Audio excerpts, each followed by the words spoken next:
to the Grind Academy podcast. My name is Rob Patterson and I'm a former CEO who traded the comfort of that life in to follow my interest in personal growth and self-development. I created the Grind Academy podcast with one purpose in mind: to be a platform for sharing experiences and practical life skills not taught at school. Lessons from the Academy of Life. Growing up, my parents chose to serve their lives as youth missionaries. This meant relocating several times and having to repeatedly find my place in new towns. I often faced difficult situations at home from troubled youths, and I struggled to fit in at new schools. My academic grades suffered, and despite securing a place at hotel school, I struggled to focus and eventually dropped out. I did graduate, however, from the Academy of Life, and eventually I became CEO for one of Britain's largest hotel chains, and I started several other businesses along the way. It was practical life skills, learning to dream limitlessly, and consistent grind that guided me on my journey.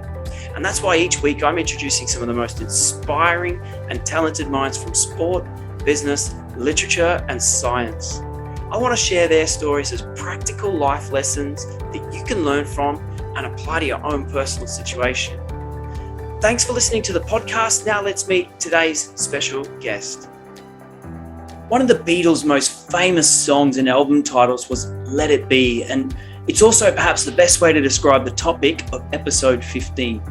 Equanimity is the steadiness of mind under pressure, mental calmness, composure, evenness of temper, even in difficult circumstances. In episode 15, Scott Graham joins the Grind Academy and shares his personal experiences on achieving equanimity. Scott is a career and business coach. He's a best-selling author, a firefighter, a personal trainer. He takes care of rescue animals, and he has an incredible energy with a truckload of real-life experiences. Scott lives his truth, and in the podcast, he shares a very raw and recent experience where equanimity became a necessary and practical mechanism to manage a potentially crippling emotional situation. And that very example, you have to hear it to believe it, serves as real life of Scott practicing what he teaches. In a world where we are running from the things we fear or chasing the things we desire, Scott has chosen to pursue a state of equanimity. Let it be, as the Beatles would sing in chorus. The podcast is all about real practical experience gained from the Academy of Life, of which Scott has so much to share. Guys, get ready for an episode packed with great advice and energy. It was so much fun recording this episode, and I hope it's as fun for you as it was for me. Let's welcome Scott Graham to the podcast. Scott, welcome to the Grind Academy. Thanks for joining me on the program. I wanted to kick off today on a topic that is sometimes in some parts of society kind of, I think, misunderstood and misconstrued. And it's about meditation. And personally, my childhood growing up, I thought meditation was about sort of sitting like this. It was a Buddhist monk kind of thing.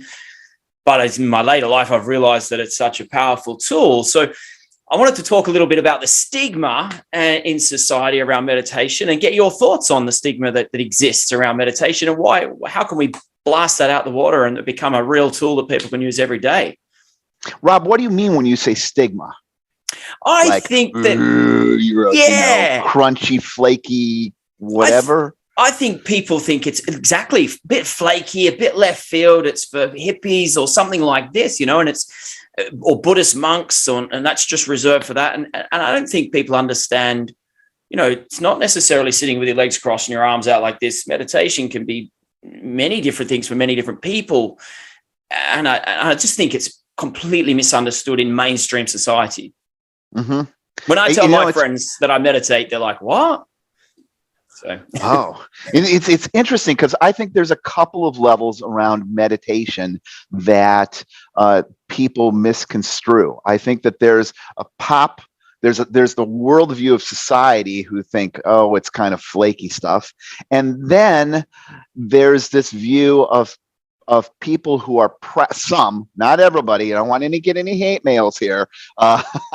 There's this view from some folks who are practicing meditation that it is supposed to give you this like joyous, loving, lucid LSD like experience where you are just floating and farting rainbows, and then everything's at peace. And that's not really what meditation is about either. And I've written a couple of books on meditation. One of the books that's in hardcover is Come As You Are, Meditation in Grief. And this book is really a little bit about meditation, a lot about grief, and a little bit of a memoir of me. My spouse died at the beginning of the COVID pandemic, and I talk about using meditation as a tool, but I also talk about how screwed up society is around the whole concept of grief and loss and what that's supposed to be. The other book that I wrote on meditation, which is Now That Your Vipassana course is over, is really written for old students who have taken a 10-day silent meditation retreat. And this is the boot camp of meditation. Like, this is no playing around. You are here to meditate from 5 o'clock in the morning till 9 o'clock in the evening, and you better sit there with your eyes closed, or we're going to come get you and drag you over there. I mean, they don't drag you. But they do come get you if you're not in the hall meditating, because it's a pretty focused experience. And at the end of that, people are given this kind of prescription on what to do for their first year of meditation. And it feels like this Sisyphusian effort. You know the story of Sisyphus? No, tell me. Sisyphus is this Greek god who did something awful, and he was punished. And his punishment was to push this big rock up this hill. And every time he would get like within 10 feet of the top, the rock would roll down the other side or roll off the hill. And you have to go back down, get the rock, push the rock up the hill. And just when he'd almost get there, it'd roll back down and you have to go get it. And so when Sisyphus is that type of where it feels like no matter what you do. And so when people finish their 10-day Vipassana course, they hear this prescription of an hour of meditation in the morning and an hour of meditation in the evening. And it feels like this Sisyphusian, push the rock. There's no way I can do it. I'm not going to do it.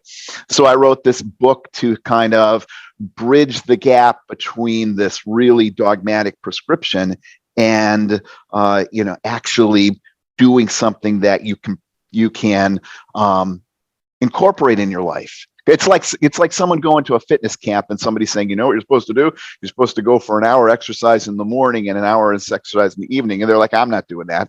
Yeah. And right. And, it's maybe better for someone to say, God, I can't do that, to say, you know what? I'm going to go for a walk every day for a mile. Yeah. I can do that.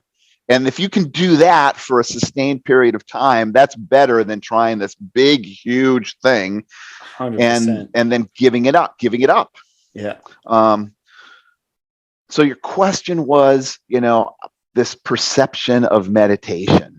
And so I would hold out first that meditation is more like going to the gym.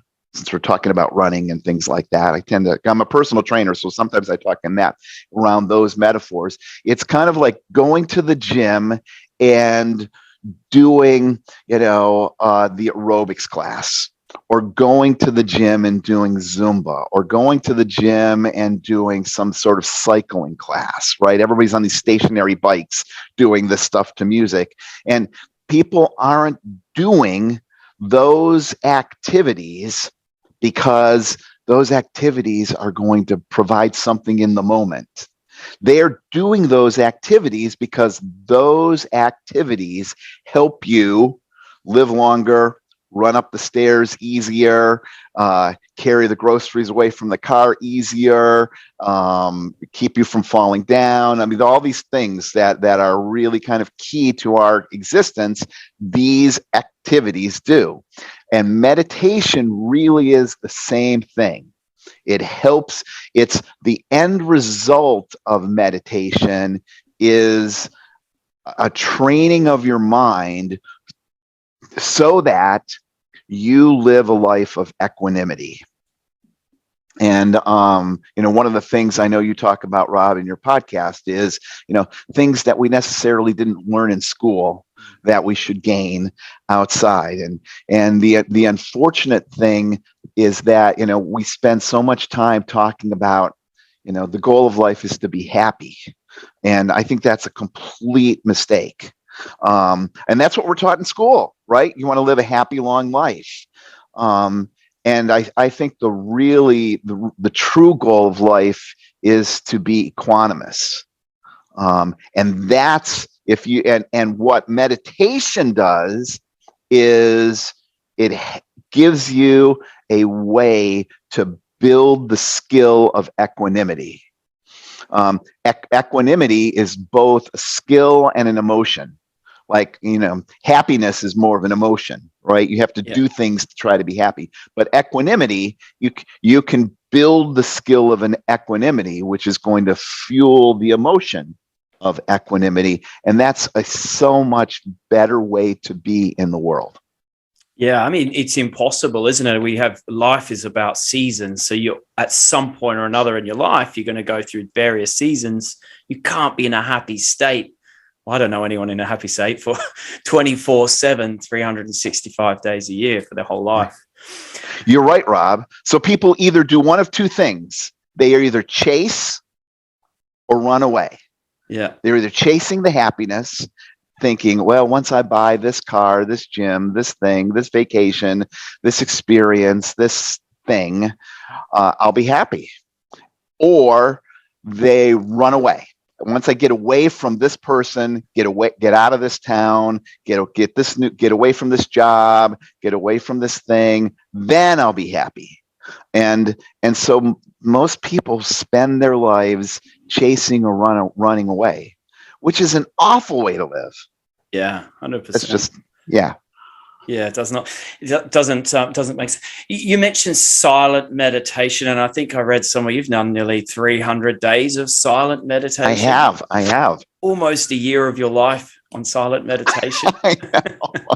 10 days at a crack, 10 to 11 days at a crack. So I'm a little bit more like you were talking before, a mile a day. I'm a 10-minute in the morning focus. And I find that more sustainable. But how do you, what's the experience of 10 days straight in silent meditation? What do you learn from that? What do you gain from that and walk away with at the end of it that you didn't have before?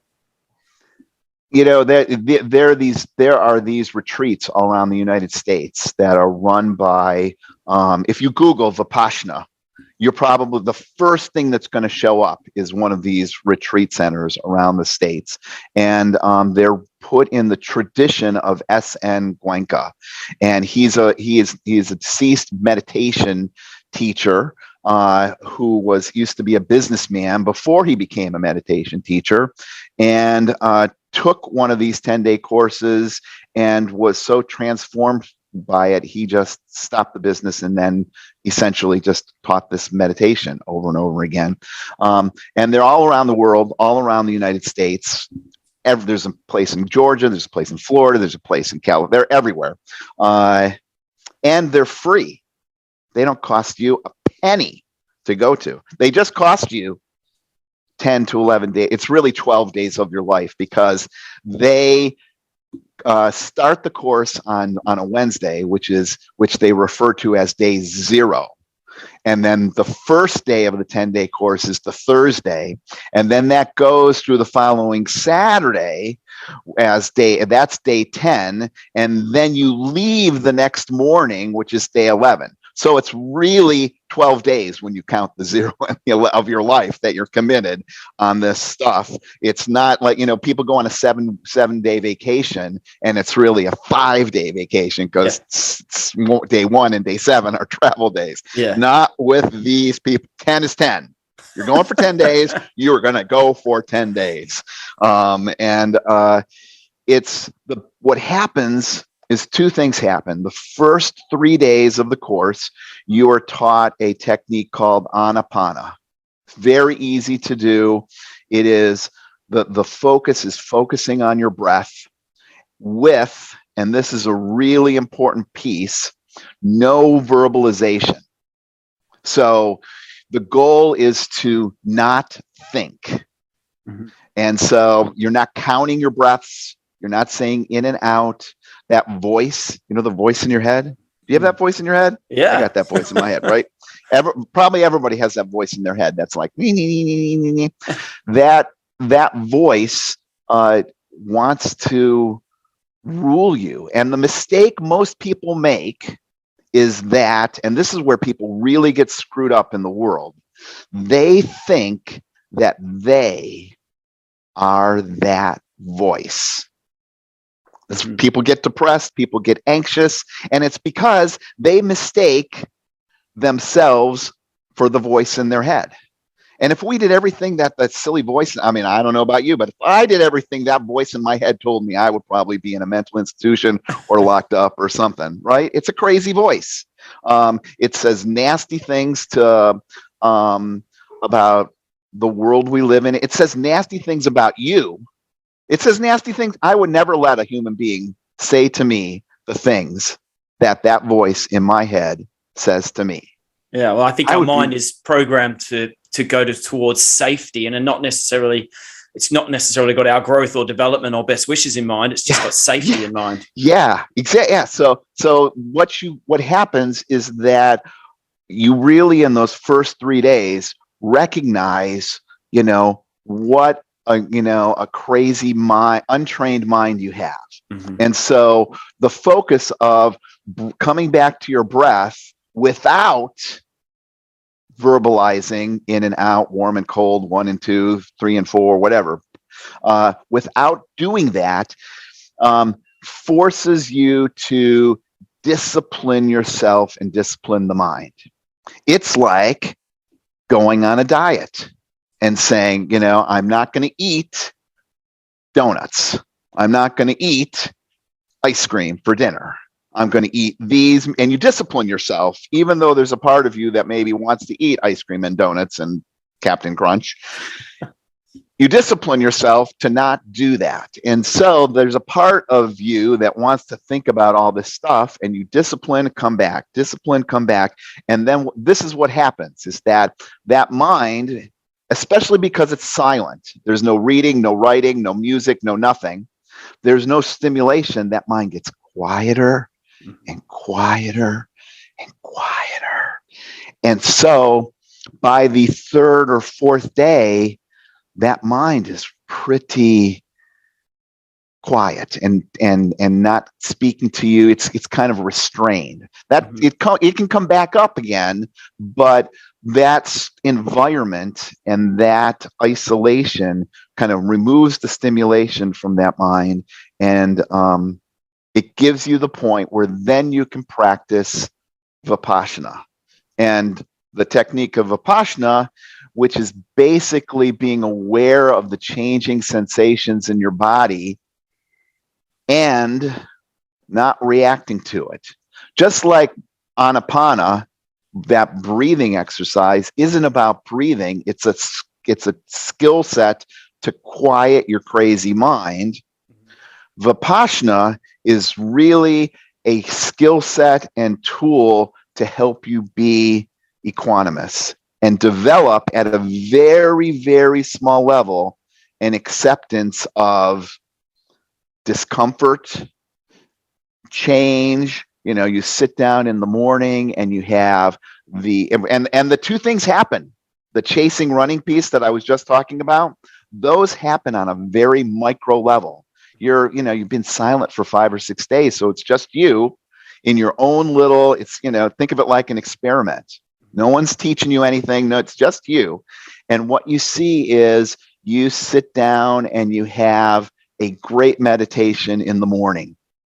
And then you sit down, meaning, it feels peaceful, it's cool, it's, blissful. And then you sit down in the afternoon and you have an awful meditate. You don't have any of those blissful feelings. Mm-hmm. Because remember, I said that's not what meditation's about, right? People think it's about, but you sit down in the afternoon and it's like, And then what happens is that your mind is like, what am I doing wrong? I have to sit differently because what happened to the meditation I had in the morning? It was so good. Oh man, I'm doing all these other things. Come on, criticism, this and that. And what you realize is that you're chasing. You have no equanimity.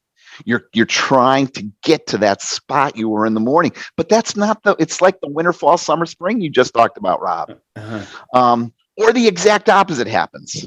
You're sitting there and you're in such discomfort and you're like, I can't take this anymore.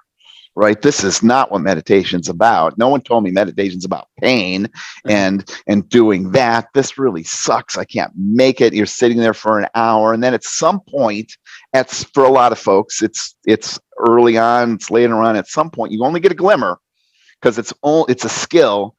You're like, oh, all right, well, whatever. I'm just going to be here with the pain. And you stop running away. And and it might only be 5 seconds. It might only be a second, but for that period of time, you stop running away from that discomfort and you're like, all right, it's okay. And you're like, wow, it's much different, right? Because we all have pain on one level every day of our lives, emotional, physical, spiritual, whatever. And we make the pain worse by pushing it away.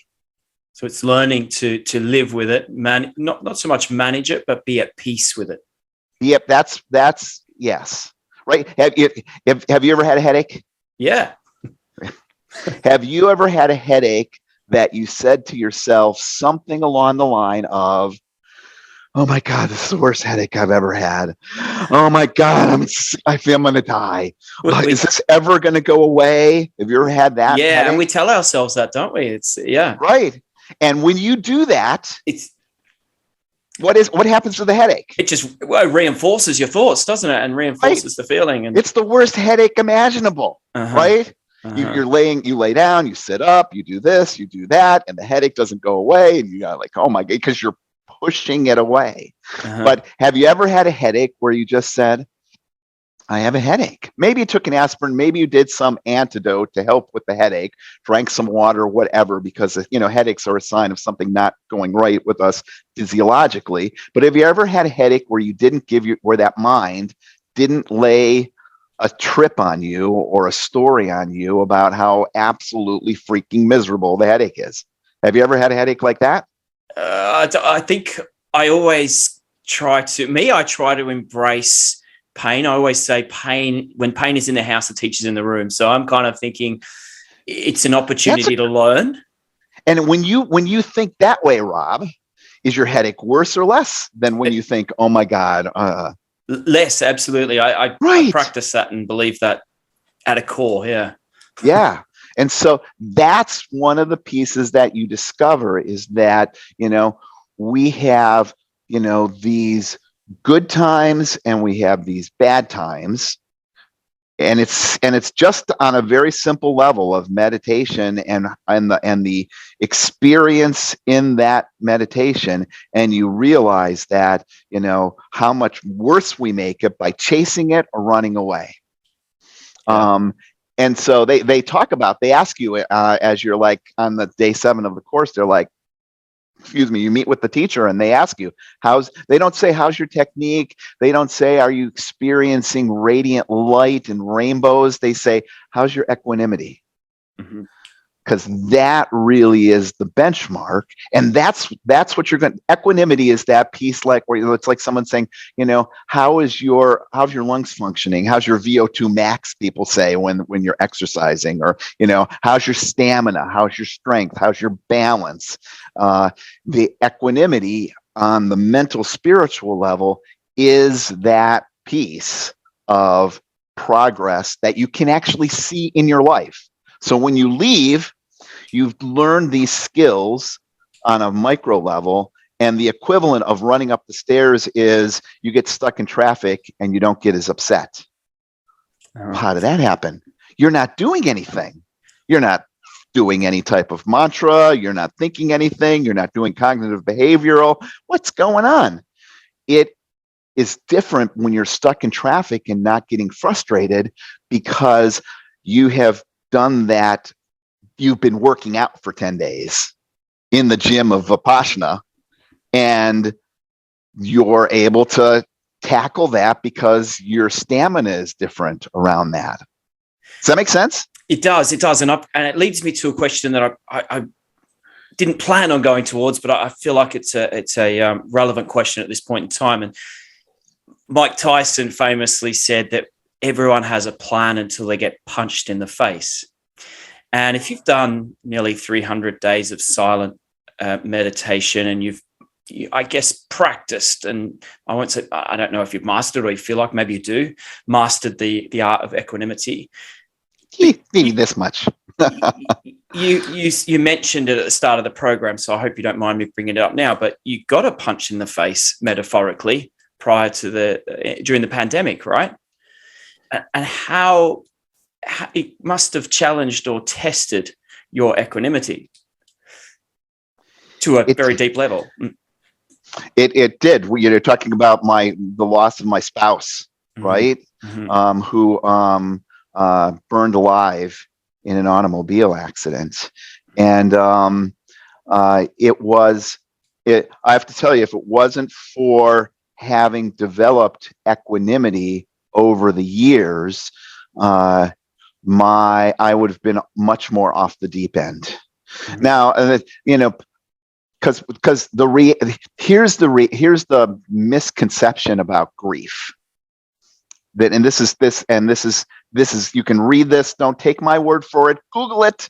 The pop psychology baloney says either one of two things: grief is a problem to be solved, or it's a gateway to go through, and when you come out on the other side, you will be blissful and joyful and know what the true meaning of life, and your life will be fuller and just incredible because now you know what it's all about. And both of those are total bull. Mm-hmm. I won't swear, but they're total bull.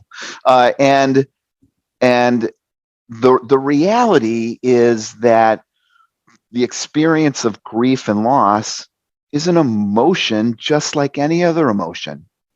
Happiness comes and goes. Sadness comes and goes. Happiness isn't a problem to figure out. It's not an issue to get through. It's the same thing with grief.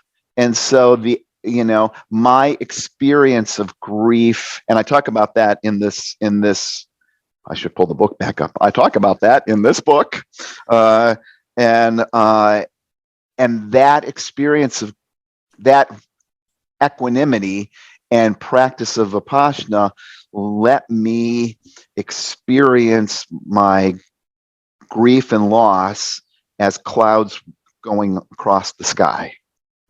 And so people have been shocked. Like I can be grieving on Monday and happy on Tuesday. Like, because you know why? Because I'm a human being. And that's how life is, right? Just like it can be sunny on Monday and rainy on Tuesday and cloudy on Wednesday and warm on Thursday and cold on Friday, right? It's people, here, I just did a blog post.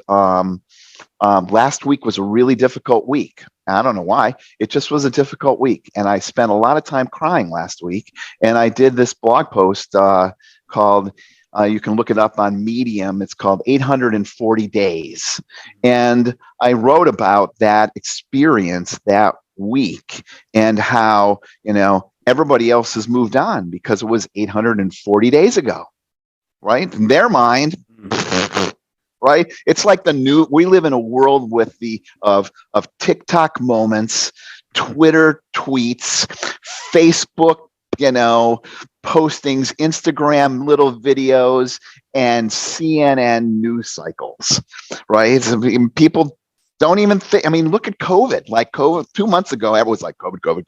Yeah, now where did it go away? Right, because they're baiting us with the next topic. It's like news. I call it news porn. Mm-hmm. So it's another thing that people grasp onto.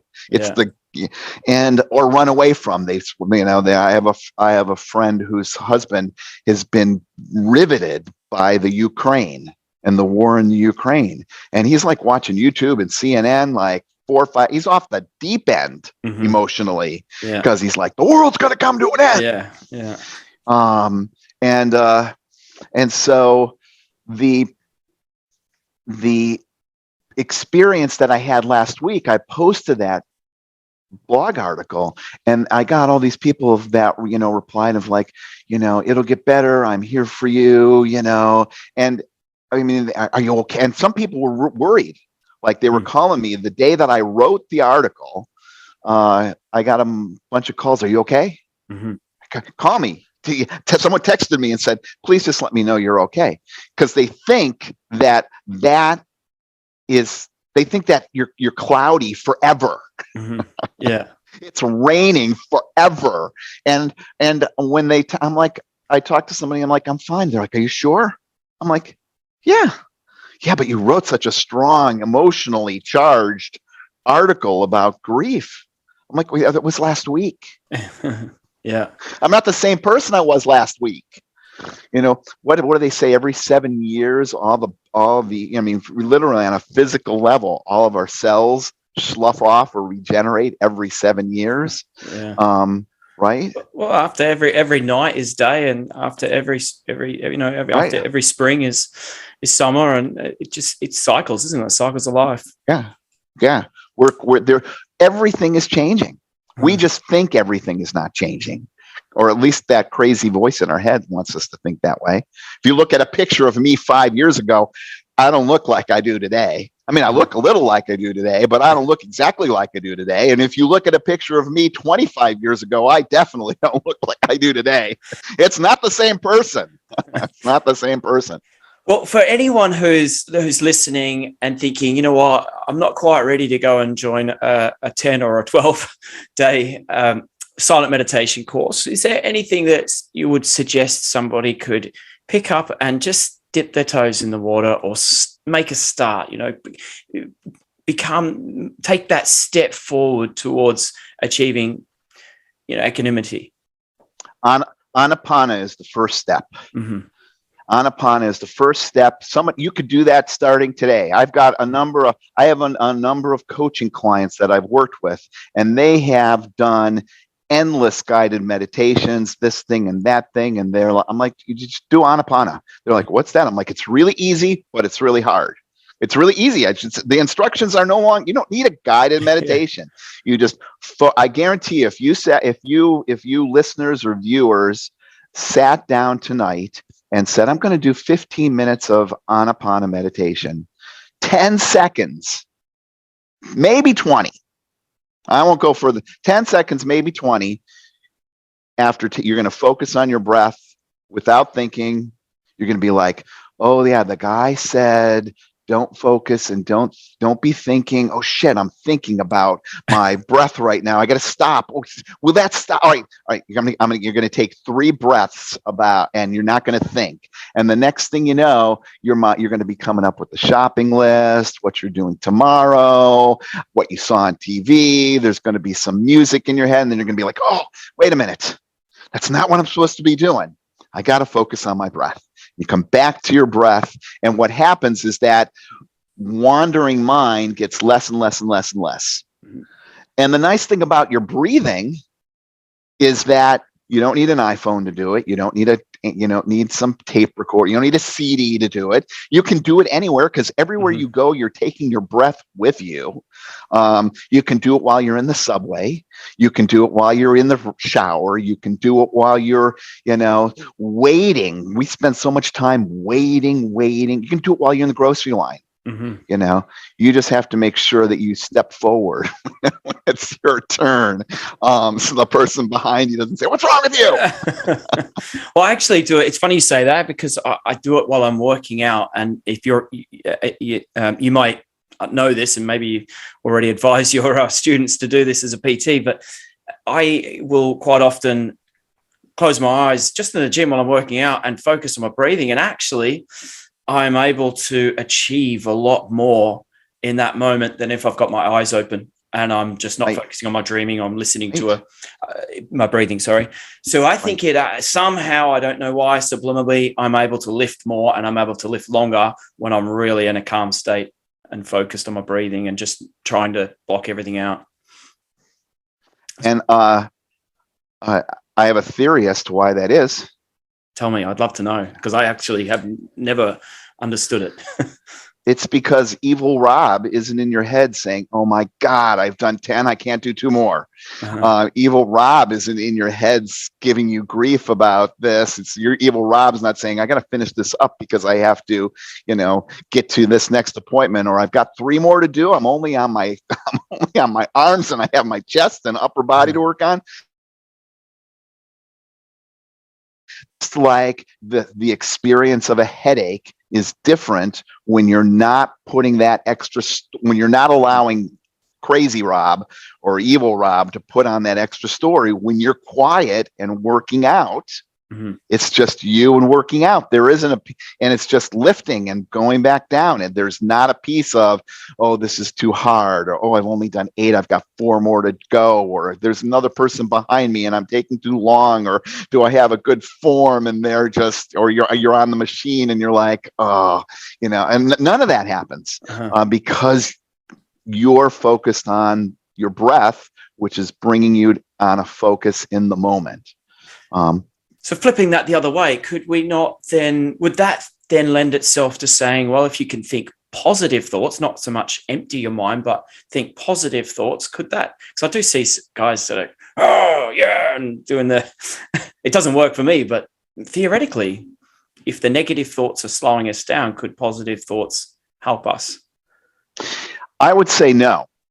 Because it's you're chasing the positive thought. The negative thoughts you're running away from, the positive thoughts you're chasing. So you might think and they might in the short term be like, you see people that stand in front of the mirror and say, I'm a smart person, I'm a good person, I'm a healthy person, I'm a great, affirmation highway. Yeah. Eventually in the long term, if your goal is to have peace and balance in life, right, it's you got to do the hard work. It's just like, if you want to lose weight, you have to control your eating and discipline your hands and your mouth. And a diet pill, another thing that you see at 3:00 in the morning on some television or something that Dr. Oz is talking, whether it's diet pills or coffee enemas or God knows what else they're talking to help you lose really weight quick and easy. Like, I don't know about you, but I don't know anything in life that's quick and easy. Yeah. And every time I've done something that's supposed to be quick and easy, it has never, ever, ever, ever worked out. No, absolutely. And it's unsustainable in most cases. And, right. Yeah. And actually usually worse for your health than it was any benefit. Yeah. Yeah. I mean, I think of like, who's the Oprah Winfrey did the quick and easy thing for so long with fad diet strategies that she screwed up her metabolism big time by taking this. I'm an EMT among other things, and one of the things we learn that's really dangerous to be watching out for is people taking these diet pills that speed up your metabolism, or and they they increase your heart rate and they create all these other pieces, which is not good for you in the long term. Yeah. Right. Absolutely. I wrote a book. Where's this other book? Hold on. 15 of them. This is the key. Can you see that? Get off your ass and mow the grass. And so, one of my pet peeves when I wrote this book was really fat people who own a postage stamp. This is exaggeration. This is another, please don't send hate mail to Rob or me. Really fat people who own a postage stamp of a house on a postage stamp of a property and own a riding lawnmower. And so what I talk about in this book essentially is, you want to lose weight, you sell the riding lawnmower, buy a push mower, mow your grass every day. And if you want extra exercise, go mow your neighbor's grass for $10. And I even in the book, my spouse and I did a competition because I had a riding lawnmower, and we squared off, the same amount of property. And I said, okay, here we go. We're both going to walk out the door at the same time. I'm going to mow the grass with the push mower, and you're going to mow the grass, same amount of grass with the riding mower. We're going to compare how much time. Does it really save you time? Like saves you no time. No time. No time.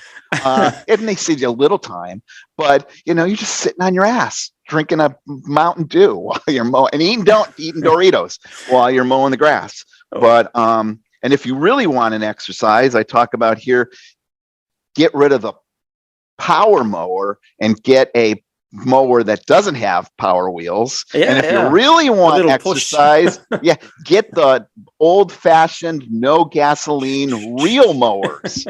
They have those. I've got a couple of those. And actually, to prove how fit you can get on this, I trained for a half marathon and ran a half marathon, and the only training I did was mowing the grass.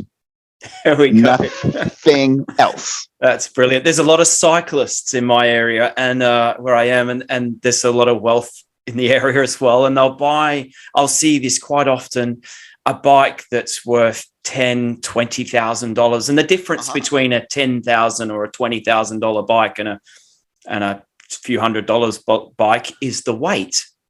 That's the real big difference. But then there'll be someone who's I'm not good with pounds, but maybe 250 pounds riding a bike that's worth 20 grand. It's like, well, actually, you could have saved yourself 20 grand and lost 20 pounds and on the bike. But anyway, we digress. We don't get hate mail for that, but I have I want to shift gears a little bit from the meditation, and I was intrigued by a book that you've written, which was Check. You might have a copy of it there. I do. A guide to creating your bucket list and transforming your life. I think I've got that right, correct? It is. Close enough. Yeah, it's a Check, your guide to creating a life transforming bucket list. Got it. So I struggled to come up with a title for that. So it's one of my longest titles that I've come up with, and I would have titled it something different. But it was early in my writing career, and I took a lot of feedback from folks, and this was the one that I liked the most. But it's about creating a bucket list to really make that is not just about the bucket list. It's about making your life today better. And so, how is it going to transform your life? I guess is the first question. So maybe a little piece about how this came about, because I'm a business and career coach, and I do, it's really a subset of life coaching and those skills. And I was finding a lot of my clients, when I'd say, what's your vision of your life? What do you want to do? Who, if you and I were working together, who is Rob Patterson? What does he stand for? What is his values? Where does he want to go? They'd be like, I don't know. I don't know. And I'd say, well, what's your vision for your life 5 years from now? I don't know. What about 15 years from now? What kind of life do you want to have? I don't know. And so it was really an activity I did with coaching clients to antidote, I don't know. And so it's if you find yourself saying, I don't know, to any of those questions that I just asked, this book's just for you. And so most people can come up with a bucket list. Where do you want to go? What do you want to do? And for most people, it's their bucket list are kind of themed things like, well, I want to try sushi. I'd like to go to to Machu Picchu. They think food, places, sex, maybe, travel destinations, experiences. And so I start there because that gets the wheels rolling. It's like when someone's stuck around saying, I don't know. It's like a truck that's stuck in the mud and their wheels are just going. And so you need to get some traction to get at least out of the mud. And the first traction piece is, come up with this, brainstorm some ideas for your bucket list. And then after they've brainstormed those things, I take them through an exercise in the book, and then along with the workbook that goes along with the book. And the book's free, by the way. The workbook's not, because it's a printed workbook and you're going to want to pay for it so you can fill it all in. But the book's free. And I take them through this exercise called Have, Do, Be. I wish I came up with it. I didn't come up with it. I heard it many, many, many years ago from a guy named Barnes Boffey. I think he's the guy that came up with it, and everybody else has stolen it from him. But what you do is you categorize your list. Is that a have? Is that something you want to have, like a car? Is that something you want to do, or is that a way you want to be? And once you fill in the grid, then what you do is you go back and you fill in all the other columns. So somebody says, I want to have a jet ski. And you say, well, if you have a jet ski, what will that enable you to do? Well, it'll enable me to spend more time with my family when we go on vacation, jetting around the lake. And how will that enable you to be? I'll be a good father. I'll be, I'll be having fun, and want to get beyond just happy. I mean, the thing is, the most people start off with, they're like happy. I'm like, come on, dig deeper than happy.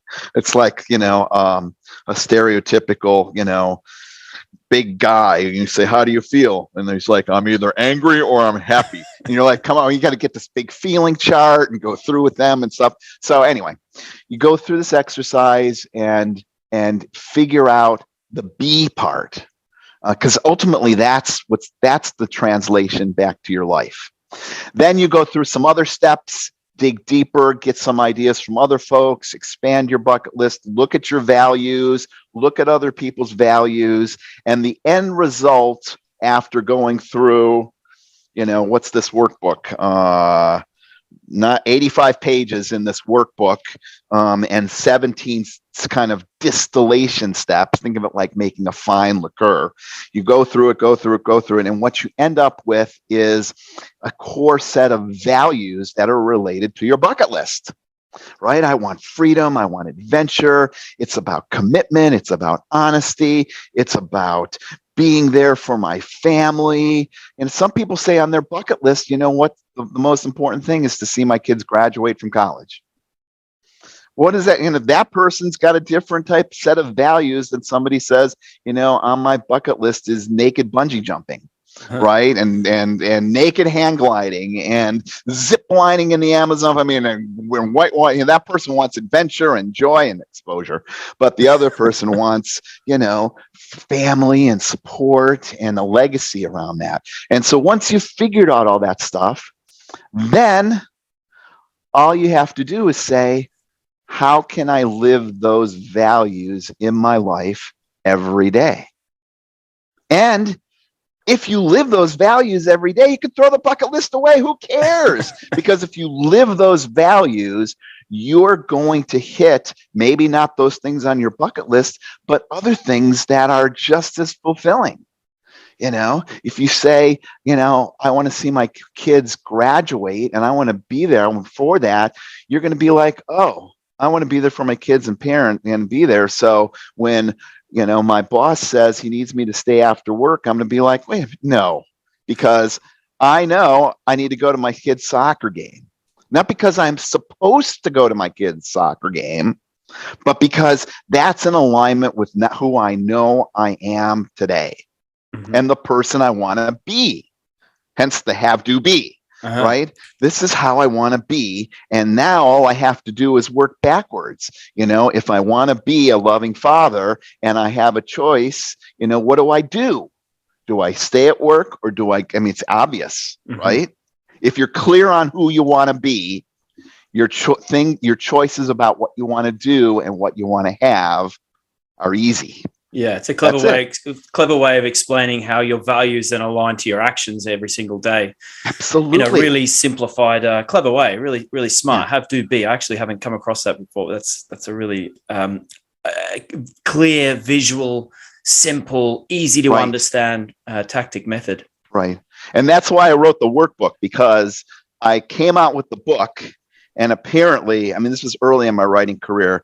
I do a pathetic job in the book explaining the have, do, be process, right? Because I'm like, get a piece of paper, fold the paper, do this, in the first column, write this, and I'm like, it was not my best written work. So I put together the workbook because somebody said to me, this would be a lot easier if you just have it. Look, have, do, be. Right? Keep it simple, huh? Keep it simple. Just give us the workbook. And I'm like, oh. And so initially I had the workbook for free, and you bought the book. And now in the last year or two, Amazon has gone into the printing business. Did you know that? So they've gone into the printing business. They have these ginormous factories that are totally automated, and they spit out one book at a time, printed, bind it, put it in an envelope, mail it to you. And so I'm like, oh, I'm going to switch it around. And so now the book is free, and the workbook, which you get from Amazon, and they print it and ship it to you, which is a tangible thing you pay for. And that's made that this book has now been on the bestseller list of Amazon since I switched that for about 9 months now. Wow. Okay. Yeah. So is it any other? I have to tell you, the Amazon bestseller lists are like micro bestseller lists. Like it's not like here's the Amazon. They're like, they have a lot of categories. Yeah. It's in the bestseller list for like self-help books written in written after 2000 and available in the US, right? Very specific. It's number one. I'm writing my first book at the moment, and I'm discovering the world of Amazon printing and the Amazon publishing, etc. I'm actually going to go a different route. I'm going to go the traditional, but we'll see how that goes. Yeah, Amazon's a beast, and they give that. And actually, if for your people that are like, I don't get paid by Amazon to do this, but I've got a number of coaching clients that I've helped write books, and Amazon is a beast in the market. You don't have to prepay your books. You don't have to buy a bunch of books and worry about selling them. Amazon takes care of it. And Amazon gives you one of the best returns on the sales of your book. It's like 70-30. Yeah. That you could possibly get. It's amazing. Yeah, I've worked that. It doesn't matter if I make a New York Times bestseller. I'm not sure I'll make a penny out of it, to be honest, using the traditional publisher. But there was benefits that I had to weigh out. But let's. I want to ask you. This is a question I ask everyone, and I'm really interested to hear your thoughts on this one.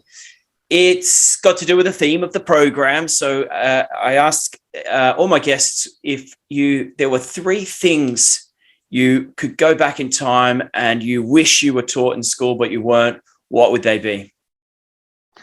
The first one would be obviously equanimity. I wish that we're fed this pipeline of just happiness as the end goal, and that's really not the end goal. And the second thing that I wish I was taught was how to be a better person. Not from a Christian sense, or not from a Buddhist sense, or not from a Muslim sense, or a Jewish sense, of like, I have to be a Christian because that's going to get me my ticket to get into wherever, Valhalla, heaven, wherever you're hoping to end up. But what it really means to be a better person versus to have better things. We're sold this career path, get your house, get your car, get another car, get this, get that.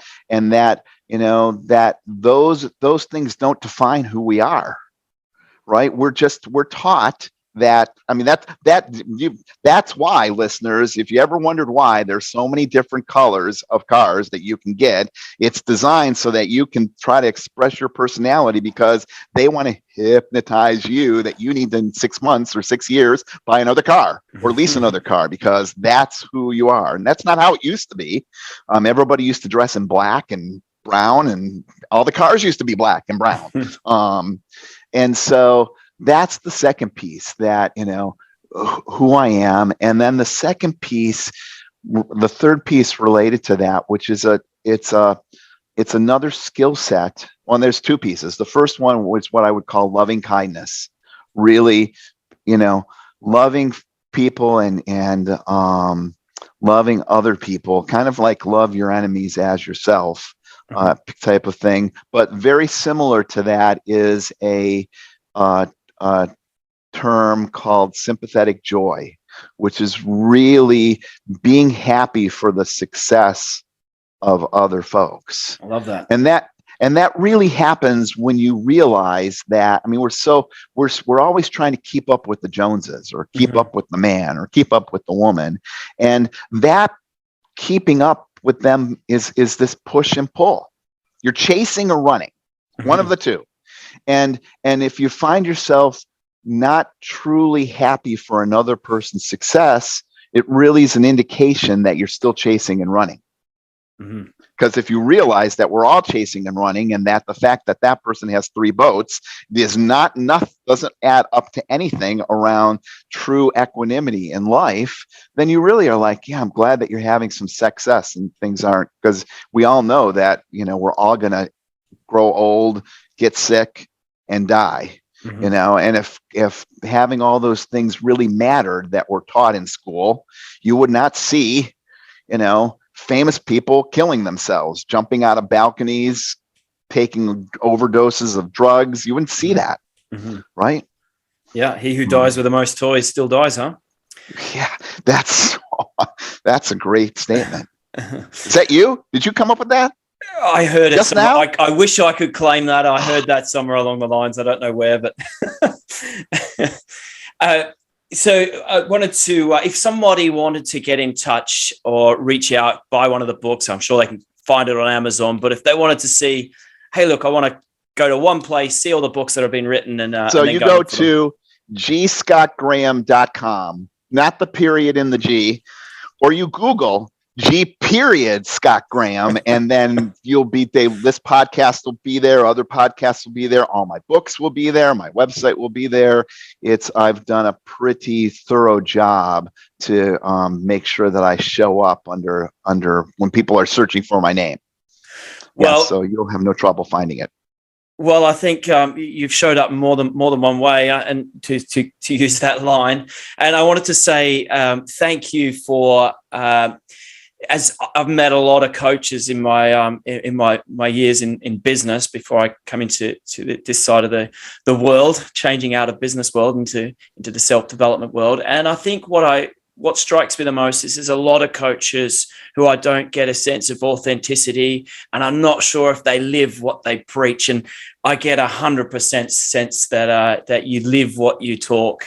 And you're able to draw on your own equanimity. It's clear coming through the screen, and that's really credible. So I want to say thank you for that. You're welcome. It is a pleasure to be here, Rob. I know this is early in your podcasting career, and I've seen your other podcasts, and you are going to be successful in getting this message out there. And so it's great that you're doing this and providing this venue for people to learn and grow. Oh, I appreciate that. I really do. What an insightful 55 minutes, jam-packed with useful, practical information. I told you Scott lives his truth, and his personal experience of loss is living testimony. That's the point of the Grind Academy podcast, to share real-life experiences on topics not always taught in the classroom. Practical information you can translate into your own business or life today. I want to thank Scott for joining the podcast and sharing his knowledge and wisdom gained from real world experience. If you like the podcast or think someone could hear this message and take value from it, please share it widely, and don't forget to write a review on Spotify. This podcast was designed with one idea in mind, and that's to share practical life skills not taught at school. Thank you for listening to the Grind Academy today. I want to wish you a fantastic week ahead. Remember to go out there with full intention, keep dreaming, keep grinding, and never, ever give up.